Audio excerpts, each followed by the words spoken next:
Hello, and thanks for joining us tonight on another episode of Mid-American Gardener. I'm your host and Master Gardener intern, Tinisha Shade-Spain, and we are live tonight, so we definitely want you to call in 217-333-3495. Call in with your questions, and our panelists will definitely answer those. So let's have them introduce themselves while they're here and tell you a little bit more about their specialty and what they're going to be talking about tonight. So we'll start down there with you, John. I'm John Bodensteiner. I'm a Vermilion County Master Gardener, and I like, if it's green and growing, I usually like it. I am into hostas and perennials. And I made up a name for you, Hostafarian, right? Yeah, I have 1,000 new hostas started from seed. Wow. Jeez. Okay, told you. All right, Kay. I'm Kay Carnes. I'm a Champaign County Master Gardener, and my areas of expertise are herbs and vegetables and some plants. And mostly heirloom and seed saving. Okay, wonderful. Rusty? Hi, my name is Rusty Maulding. I'm a partner in horticulturist for Nature's View out of Watseka. We're a full-service landscape design, build, and maintain firm. And we're starting to get into sort of natural area restoration as well, and some other ecological bends such as rain gardens. Nice. Very nice. Okay, so we've got a nice broad group to answer all of your questions tonight, and they've got some show and tell. So John, we're going to start with you to talk about the first thing you brought in. Yeah, I've got a question, the first thing. Frank is questioning about tree tapping, and he's wondering when he can start. Actually, this was back in January, and he could have started back then. We had that warm spell, and I looked at my soft maples, and they're already the buds have really swollen. That's what you want to look for. I did tap mine today. I'm a little bit behind, but they were dripping. So we can expect 4 to 6 weeks depending on the type of tree. Silver and soft maples, you have to get about 50 gallons of sap to make 1 gallon of syrup. The sugar maples, you only need about 40 gallons to make a gallon of syrup. When you drill, you want to kind of drill in an upward way so that the sap runs out, and then tap it with your tap. Do it on the south side of the tree. You want to have it your tap about 3 feet up. If it's 12 to 20 inches in diameter, you can do 1. Up to 27, you can do 3 taps. The very first syrup, if you would have got it in January, is what they call the light syrup, and that's the A grade. And as time passes, it gets darker, like we're used to buying in the store. That's either B or C grade, but we're more used to the B and C rather than. I love the A grade because it's milder. It's just got a more delicate, deeper taste. I was just going to ask if there was any difference in the flavor of those two. Okay. Great. All right. Kay, what did you bring us? I brought us a marjoram plant. This is sweet marjoram. And marjoram is a member of the oregano family, and actually the oregano that we grow in our gardens is often called wild marjoram. So there's kind of a mix-up there in terminology. But this is sweet marjoram. In this area, it's a tender perennial. I did plant, this was in my garden last year, and I decided to try digging it up and keeping it over the winter, and it's done really well. Marjoram has kind of a little bit of a different flavor, and it's used a lot in French and Portuguese cooking. But I use it in my pasta sauce and all kinds of things, and you can just clip it off and dry the leaves, and you can make tea out of it. It does have some medicinal uses as well. So. I never know what to do with it. You know, it comes in your spice rack, and it just kind of sits because I don't know what cuisine it goes with or what recipes it goes with. So just try, taste it, you know. Yep. And you can also use it on almost any kind of meat. Yeah. Okay. I use it in my sausage making. I make seasoning mix, and I put the dried marjoram in that as well. So just experiment with it. Yeah. Awesome. Okay. All right. Rusty, we're coming to you to talk about prep, right? Yeah, equipment prep, right. So last fall, if you were paying attention to what I suggested, you used your mowers to chop up all your leaves. Yes. And so it's getting to be spring again, and we want to talk about a couple of things, and I swear this is the last time I'm going to bring blades on for like a year. So crawl underneath your machine or tip it up so you can service it, and you want to kind of look for a couple of different things. You'll notice that on this particular blade, I started to sharpen it on this side, and what I noticed was it wasn't functioning quite right in my grinder. So when I got out and looked at it, you can kind of see that there's a pretty significant bevel there. So that blade's no good. It's done. That's it? It's done. There's no straightening it out. Oh. And you've got a blade like this that it was used plentifully to chop leaves, and it hit maybe a few sticks, and perhaps a few rocks. You can kind of see the dents, and it's well worn. At this stage of the game, it's time for it to go. So that one's done. All right. So now this is what a blade should look like when it's ready. A nice sharp straight edge. The ends will come out so that they are not rounded off extremely. They kind of come out straight, because this last couple of inches is where most of your cutting action happens. So you just want a nice straight edge, nice and sharp. Not so sharp you're going to cut yourselves, but that's going to really make a nice clean cut for your grass blades, and it will also it's better for your turf, because that clean cut is going to create a smaller wound, which is going to make the plant able to heal itself faster. So that's an important piece on the mower. Now, while you're on equipment, something that I often find that people forget about and don't remember is this funny thing called an air filter. If it looks like this, it's time for it to change. This is off of a backpack blower, but your mowers, anything that has a gas engine is going to have an air filter. Consult your manuals. Some will have, there'll be intervals that they suggest. Just don't forget about it. This is something that it's beyond just changing the oil and putting gas in the machine. The last thing I want to talk about is these handy dandy loppers. He keeps pointing them at me. I do. I promise, I'll hold them here. Okay. So, as we're kind of at this time of year, the opportunity to prune, say, fruit trees, do some dormant pruning yet on shrubs, now is a great time to be thinking about doing that. And you want a nice sharp pair of lopping shears to do that. Take a file, and you can kind of push against the grain. Put this in a vise so it's nice and straight. But you want a nice sharp angle over here, and then so when it comes down, it makes solid contact. Make sure that there's no play in them. So there's a nut on the back side. This is pretty universal. Most lopping shears will have this nut, and if there is play, you can tighten that. Now, I will caution you, many of these are left-handed threads. Not all, but many of them are. So those are just some things to think about. And one feature I love about this, I'm just going to point out real quick, has nothing to do with maintenance. These handles unlock and extend. That is nice. So if you're vertically challenged, or maybe you just want to reach a little higher, a pair of lopping shears like this really does come in handy in the garden. You and Marty always have the best tools. Gives you a lot more strength if you extend it too. The lever action. It does because you have more leverage. Exactly. Awesome. I don't know if I've ever seen my husband do any of this. I'm sorry, honey. I'm sorry to tell all your business, but I don't know if the average person. Believe me, a lot of people I see don't do any of these things. So at least if it starts, he goes. At least go buy a new pair of blades. If you're not into sharpening, just go buy a new pair. Okay. Well, we send ours to the dealers. There you go. There you go. She's got it figured out. There you go.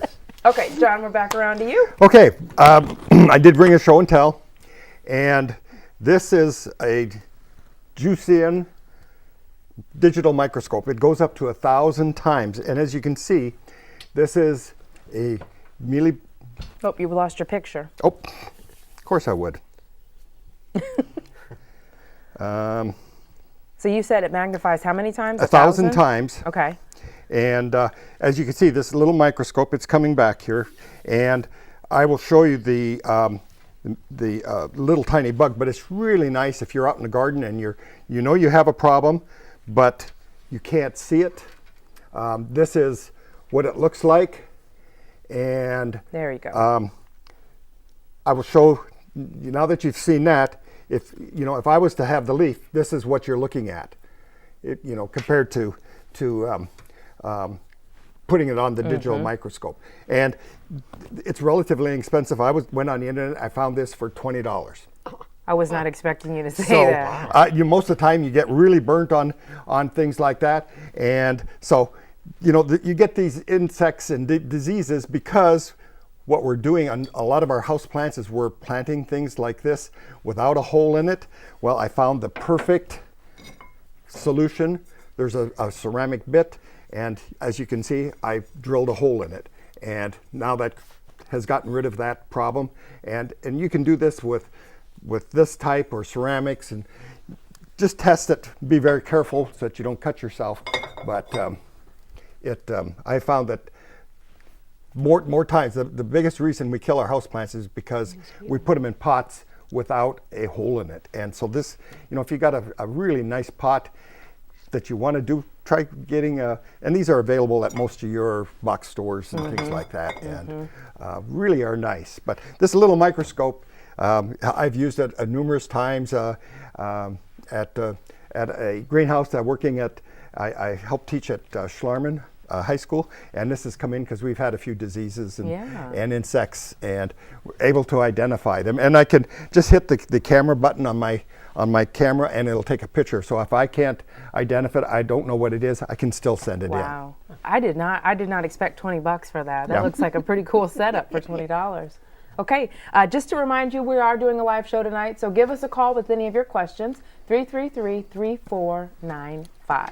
Okay, so moving on to our next question. Kay, I believe we're over to you, right? Okay. And I'm not even going to try to pronounce it. Your show and tell. Okay.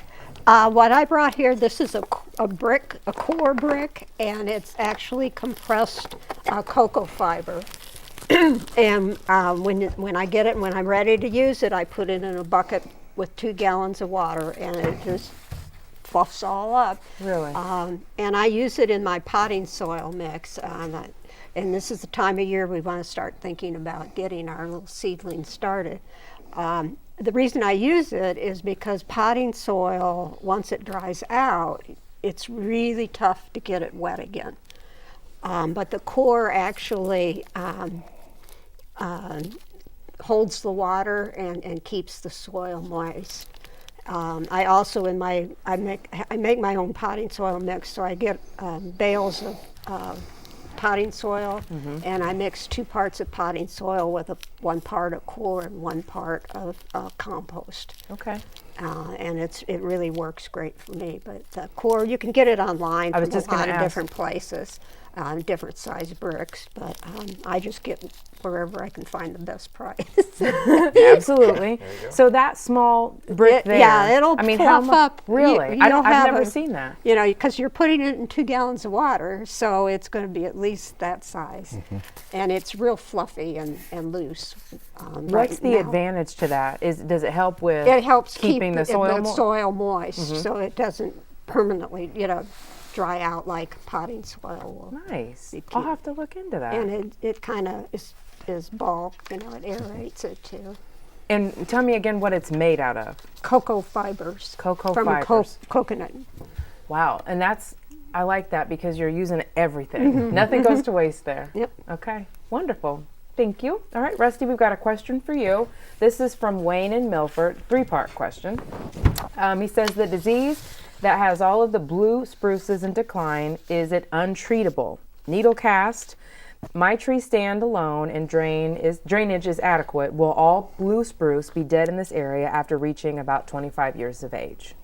This is a great question. And there are challenges in the Midwest with spruce trees and evergreen trees in general. Blue spruce in particular, once they hit to be about 20 to 25 years old, they start having challenges with needle cast diseases. And there are 3 or 4 that are pretty prevalent. Some are treatable, another one is not. And so let me just briefly talk about those. The first one would be a cytospora canker, and it is a needle cast disease. Typically you'll start seeing some needles drop off at the bottom on the skirt of the tree, and slowly but surely over time it will start limbing itself up. Sort of the dead giveaway that it's cytospora is going to be, if you look on the inside up next to the trunk where the main branches sort of hook into the trunk, you'll start seeing some white resin or pitch that's going to appear, and that's a function of the fungus that's inside. So that disease is not treatable. So when that starts happening, you're kind of left with this disease taking over, and it will slowly and surely march its way up. How fast it happens all depends on how well it's watered and how much, potentially too much water it gets. It's in environmental conditions. So another disease is called rhizosphaera. That's a lot. It's a mouthful, but it works slightly different, and the needles will start to turn on the inside of the canopy. So if you think about your branch, and this is the end, sort of, and this is your first year's growth, it will retain. Most spruce trees will retain needles for 2 or 3 years, and these interior needles will start falling off, start discoloring and falling off. And the new ones? The old ones. The old ones, The okay. ones that are 2 and 3 years old. Gotcha. And so it looks a little like a poodle, so that it's tufted, and it lends itself towards a more see-through, or it's not quite as full as what you would expect.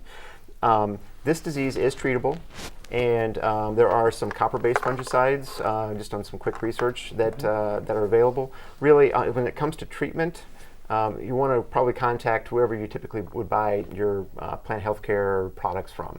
A local garden center that carries these kinds of products would be a good place to start if you're going to self-treat. Otherwise, call a professional. For any of these last couple, really your treatment window is going to be kind of around Memorial Day, when the branches are starting to elongate, or what's called candle. When those are starting to come out, when they're about halfway out, you treat them once then, and then you're going to treat it again in about 2 to 3 weeks. Okay. And that's to protect it. So it's not going to make anything come back, but it will protect the new needles from being infected. So the last couple here, there's a new one that's called Sneed, and it just sort of makes you want to run away. It's a spruce needle drop. It's a new disease, very similar to rhizosphaera, but in general, look to diversify your plantings. Okay. That's probably long-term your best option. Okay. All right, we're going to go to the phones. We've got Dee in Champaign, and she wants to know more about John's microscope. I put it away, but I saw that. And so if you go onto the internet and look JIUSION, and it'll come up. And there's a number of different strengths and different types, but you want the kit, and I think it was $20.04 the last time I looked. So, Dee, did you have a specific question, or do you just want more information about? It's not a specific. Could you just repeat the name of that again? JIUSION? Correct. Digital, and it's JIUSION, digital microscope. And this is the 40 to 1,000 strength. $20, you can't beat it. That's fantastic. All right, we're going to go to Ned in Bloomington with a question, another one for John, about dividing hostas. When it's time. So, John, I'm sorry. Go ahead, Ned. Did you have a question? Yeah. When is the best time to divide out hostas? Can they be done in the spring? Yeah. You can do them in the spring. That's when I prefer them. After, you see your little nubs come up in the spring, and once the first leaves have opened up or have started to come out, that is, to me, is the best time to do it, because I know where they're at. I have done them in the fall where you know where they're at because the leaves are still there. But then if you end up like with a hard winter like this, sometimes they don't get rooted and they'll push out of the ground. But I really like to do it in the spring. There's a number of ways you can do that. You can dig up the whole plant and then kind of tear them apart. If it's a huge one, I've gotten up to 60 hostas out of one plant. And those are good, good size cuttings. Or you could take them apart individually, and you might get 200 out of a big one. But I usually like to keep at least 10 shoots coming out. And that way, but spring is really a really good time to do it. Once you see them push up out of the ground, and that way you know where all of them are, because sometimes some of the outside ones are the later ones to come up. And so when that happens, then you at least know where they're at, and you're not going to be ruining some of those outside ones. But I really like, some people just take a shovel down the middle of it and dig up half and leave the other half.